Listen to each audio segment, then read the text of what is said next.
you are resolving to read more or do something out of your comfort zone, we have a very special guest right here on the 9 o'clock today. We have LaShawna Alfred. Thank you so much for being with us. Thank you for having me. So the reason why you're here is because you have a message to share, and you are also an author. Yes. So how did you decide, you know what, I want to write a book? Because you've written not one, not two, not three, but 4 books now. Yes. So I decided when I realized that everyone was not going to be able to come into my office. So I'm a licensed independent social worker and I provide counseling. And so the books are more written information that individuals may not be able to have if they don't come into my office. Okay, so the title here, Justice Wears a Dress, you got my attention. What does this one talk about? Well, this one actually helps women understand what's on the inside of them, right? And no matter what's going on in life, if they tap into the part of them that has been traumatized, then they can be able to own their voice. And so really helping the women understand their role in the family, in the community, and in the world around us.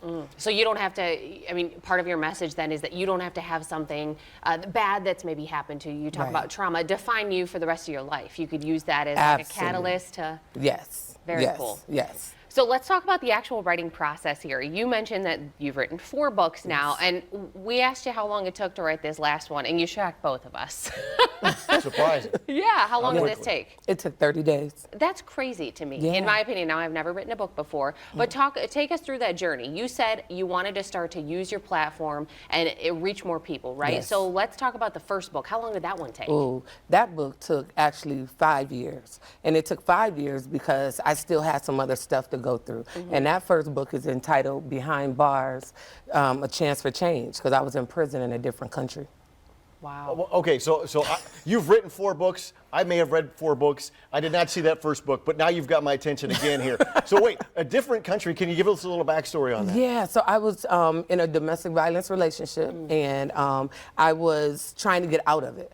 And so I was offered to go and bring drugs back to America.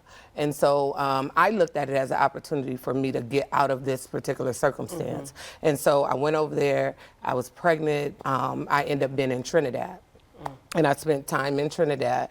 And when I got back to America through our treaty transfer, I realized that I had to do something, right? I didn't want my past to dictate how my future was going to be. And so I was like, they were either going to allow me a seat at the table, or I was going to have to build a table, right?